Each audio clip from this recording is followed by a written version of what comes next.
നമ്മളൊക്കെ ഒരു കാര്യം ശ്രദ്ധിക്കണം. നമ്മളൊക്കെ മാർക്കറ്റിൽ പോയി സാധനം വാങ്ങാൻ പോകുമ്പോൾ വലിയ വില കൊടുത്ത് വാങ്ങുന്ന സാധനങ്ങൾ ശ്രദ്ധിച്ചിട്ടുണ്ടോ? തേങ്ങ. കാരണം നമ്മുടെ നാട്ടിൽ സുലഭമായിട്ടുണ്ടായിരുന്ന ഒരു സാധനമാണ് തേങ്ങ.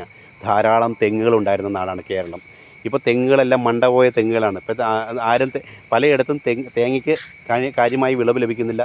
പലരും തെങ്ങ് കൃഷി ഉപേക്ഷിച്ചു. നാളികേരത്തിൻ്റെ ഉൽപ്പാദനം ഗണ്യമായി പലയിടത്തും കുറഞ്ഞു.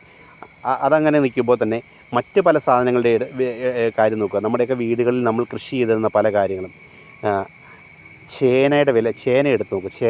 ചേന മിക്ക വീടുകളിലും ചേന, ചേമ്പ് ഇങ്ങനെയുള്ള കാര്യങ്ങളൊക്കെ, കാച്ചിൽ ഇങ്ങനെയുള്ള വസ്തുക്കളൊക്കെ കൃഷി ചെയ്തിരുന്ന ഈ സാധനങ്ങൾക്കൊക്കെ ഇപ്പോൾ ചേനയ്ക്കാണെങ്കിലും 1 കിലോയ്ക്ക് 100 രൂപയാണ് വില.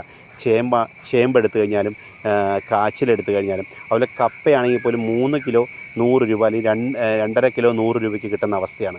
അതായത് നമ്മുടെ ചുറ്റുവട്ടത്ത് നമ്മൾ കൃഷി ചെയ്തിരുന്ന പല സാധനങ്ങൾക്കും, ഏത്തയ്ക്ക, അതുപോലെ ഞാലിപ്പൂവമ്പഴം, ഇങ്ങനെ നമ്മുടെ ചുറ്റുവട്ടത്ത് നമ്മൾ കൃഷി ചെയ്യുന്ന പല സാധനങ്ങൾക്കും വലിയ വിലക്കയറ്റാണ്.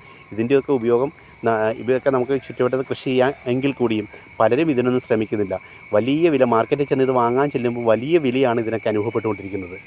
എല്ലാ സാധനങ്ങളും തമിഴ്നാട്ടിൽ നിന്ന് വരേണ്ട അവസ്ഥയിലേക്കാണ് കേരളം പോയിക്കൊണ്ടിരിക്കുന്നത്. കേരളത്തിൽ കൃഷി ചെയ്യാൻ ധാരാളം കൃഷിഭൂമി ഇപ്പോഴും മിച്ചം കിടക്കുന്നുണ്ട്. ഇപ്പം പ്രവാസികളുടേതാണെങ്കിലും അതല്ലാതെ തരിശുഭൂമിയായി കിടക്കുന്ന സ്ഥലങ്ങളൊക്കെ ധാരാളമുണ്ട്. എന്നാൽ അതൊന്നും വേണ്ട വിധത്തിൽ ഉപയോഗിക്കാൻ ആരും ഇവിടെ ശ്രമിക്കാറില്ല. അതിനൊന്നും ആരും തയ്യാറുമില്ല. തമിഴ്നാട്ടിൽ നിന്നും കർണാടകത്തിൽ നിന്നും വരുന്ന വിഷം അടിച്ച പച്ചക്കറികളോടാണ് നമുക്കൊക്കെ ഇപ്പോഴും പ്രിയം. അവരാണ് യഥേഷ്ടം എല്ലാത്തിനും വില കൂട്ടിക്കൊണ്ടിരിക്കുന്നു.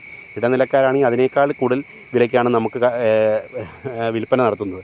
ഇതിനൊന്നും ഒരു നിയന്ത്രണം കൊണ്ടുവരാനോ സ്വന്തമായ കൃഷിയിടങ്ങളിൽ കൃഷി കാര്യങ്ങൾ ചെയ്യാനോ മലയാളിക്ക് താല്പര്യമില്ലാത്തിടത്തോളം കാലം ഇനിയും പല എണ്ണത്തിനും വലിയ വില കൂടിക്കൊണ്ടിരിക്കുമെന്ന കാര്യത്തിൽ സംശയമില്ല.